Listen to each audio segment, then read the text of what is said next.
So here's a question. Is it good for me to mock Christians? After all, I can be cuttingly sarcastic in a lot of my videos, right? But while I'm not perfect, I try to mostly reserve that tone for those I see as malignant bad actors. But today I'm addressing someone who at least so far seems like a pretty sincere and decent person. Sure, I guess he might be worse elsewhere, but I see no reason to take issue with him here. And watching his video has reminded me of something. That there's value not only in tackling the ugly manipulation of professional charlatans, but in rooting out those little bad ideas that organically sprout in the minds of well-meaning everyday believers, including a lot of us when we were believers. Keep that in mind as we watch Isaac of Daily Disciple talk about whether we're good enough without God.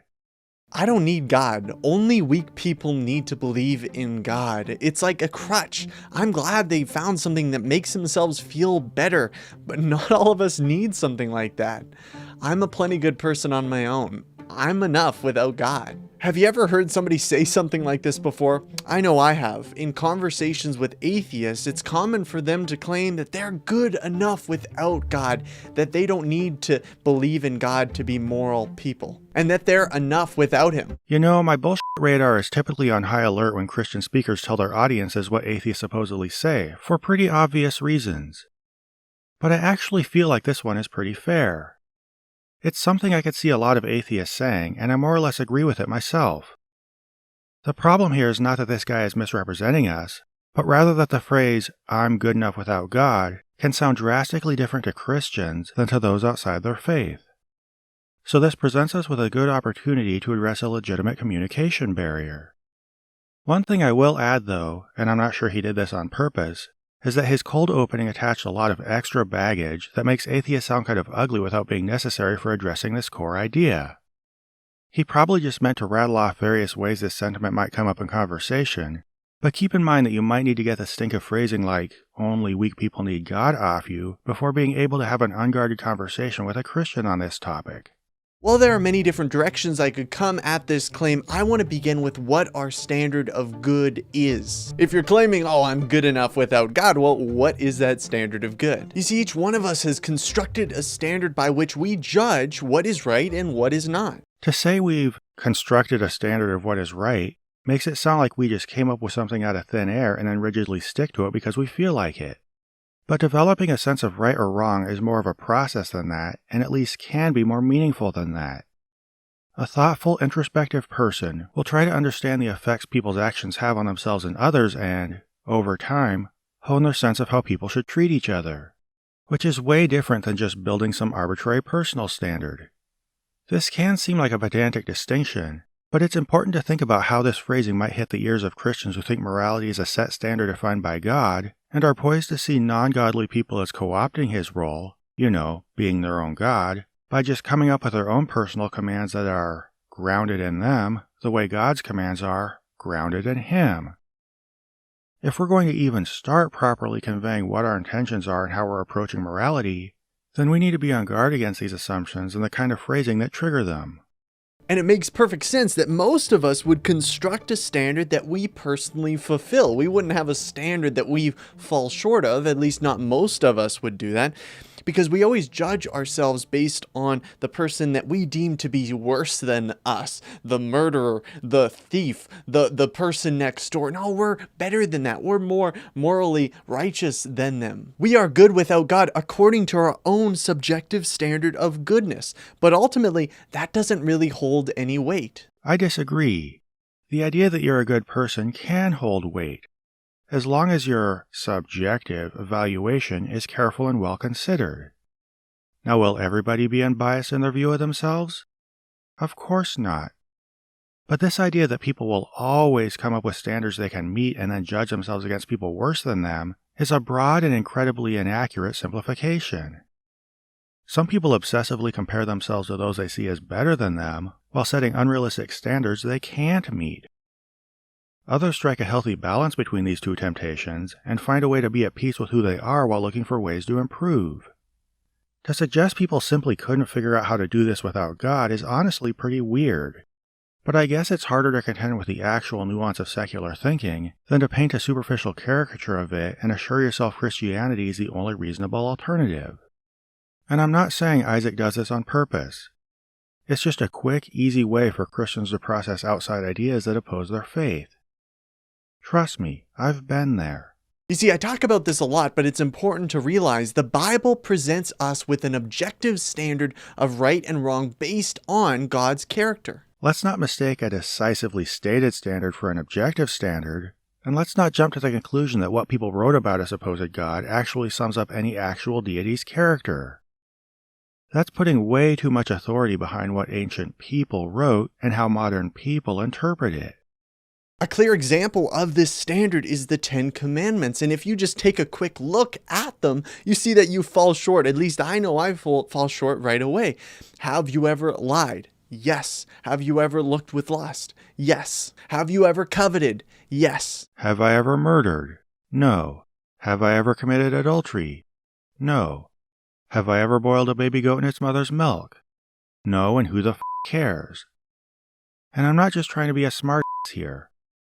I'm illustrating that the Ten Commandments is such a weird mixed bag that he, like most Christians, is forced to cherry pick from among them to make it sound like they're a plausibly thoughtful set of rules that support his point. He skips rules about purely ceremonial matters like observing the Sabbath and not making idols because they're totally irrelevant to most people. He skips rules that most people do manage to follow because they don't support his point about being moral failures. And of course we all know that, depending on the version of the Ten Commandments you pick, they include mind-blowing absurdities about things like boiling a goat in its mother's milk, and he sure does skip those too. What this leaves us with is a carefully selected list of things that pretty much everybody has done and that frankly aren't that bad. Everybody's lied, and while that's usually an undesirable behavior and sometimes a huge betrayal of trust, it can be the right choice under certain circumstances, see Joshua 2 for a biblical example, and is often just a way to cope with uncomfortable situations or to be diplomatic. Coveting and lusting are just thought processes that don't in and of themselves hurt anything, and they're so ambiguously defined that broadly labeling them as sins can make people feel guilty about noticing when someone is attractive or wanting something a little too much. And by the way, looking with lust is not even one of the Ten Commandments, but instead just a very loose interpretation of adultery.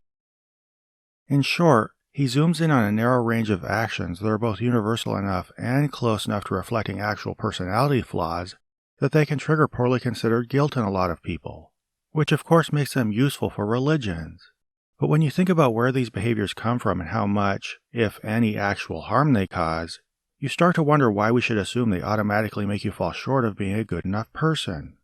When we begin to judge ourselves against God's objective standard of right and wrong based on his character, we fall infinitely short. Infinitely short?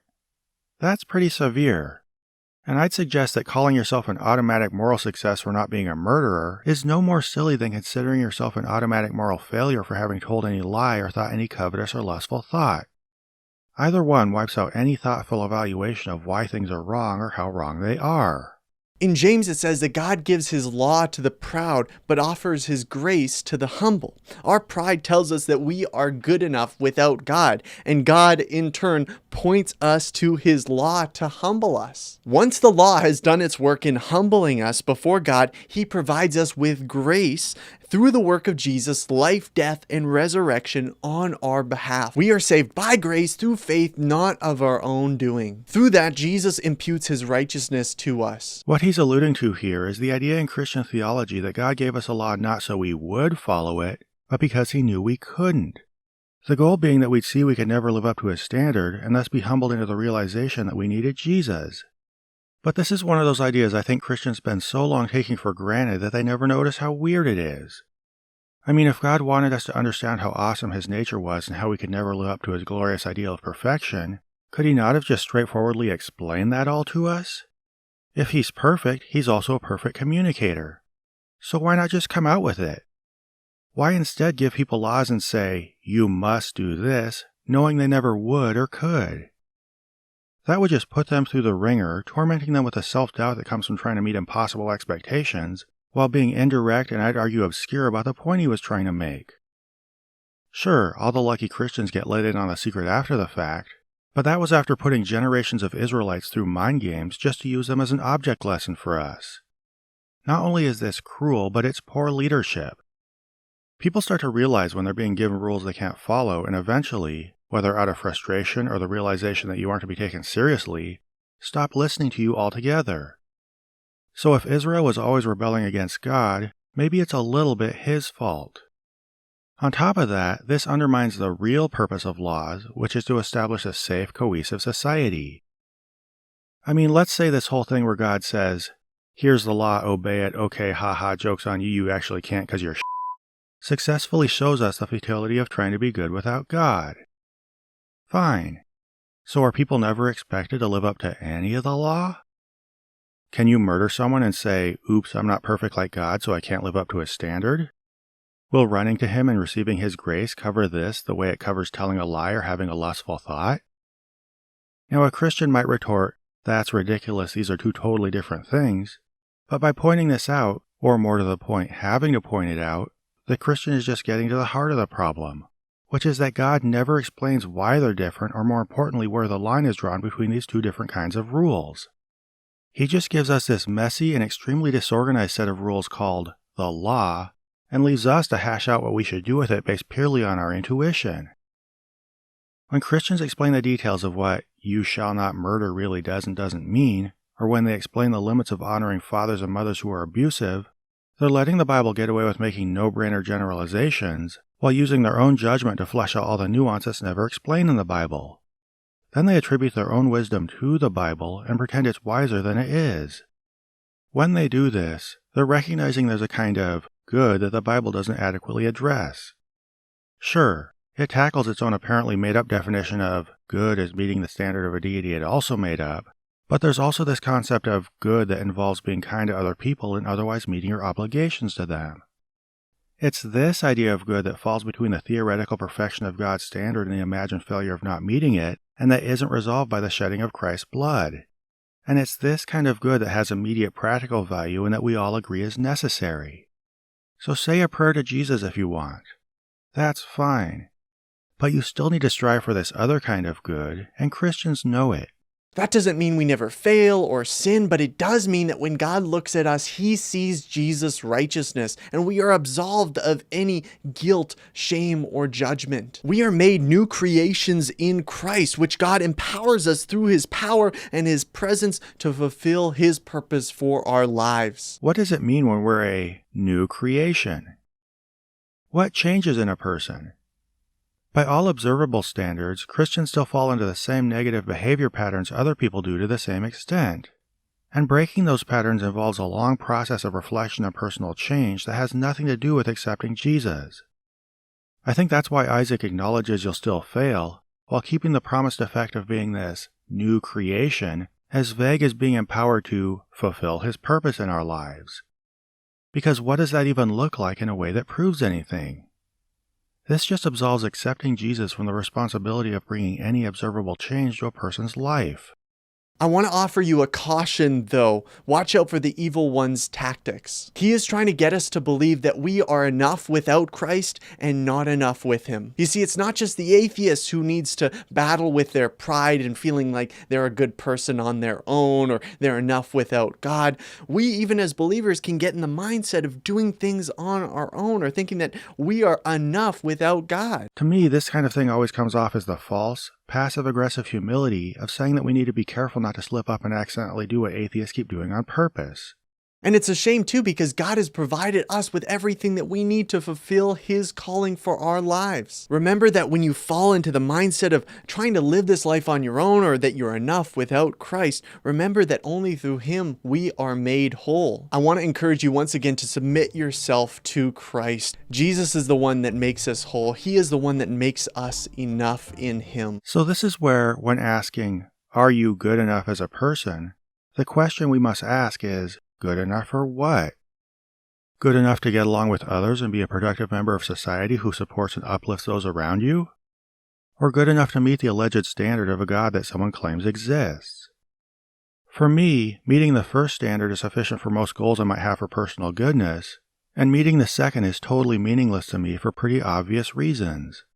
And this shouldn't be hard for Christians to get their heads around, because both standards matter even to them.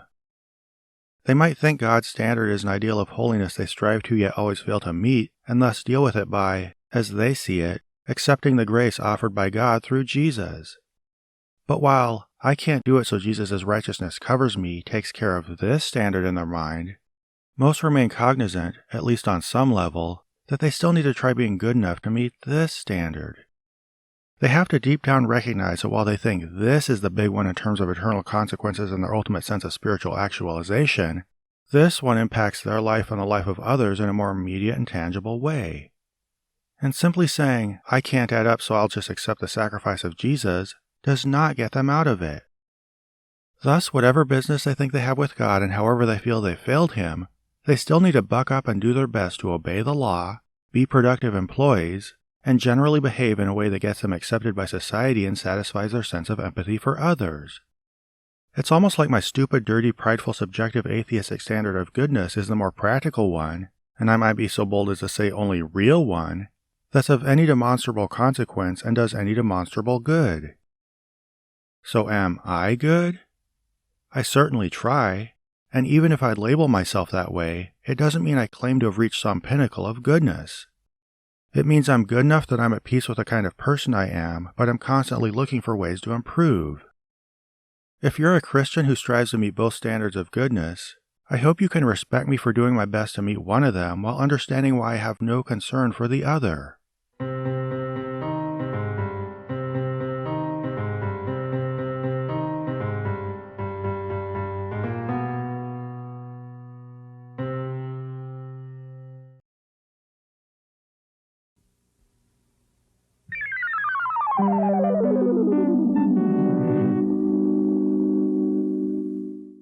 This program was made possible by a grant from John Adams, Bob Generic, Maggie Danger, S.R. Foxley, The Crowd Pleaser, A Little Logic, Daniel Bostet, Nademos, Magnus Holmgren, and Q, and by the generous support of viewers like you.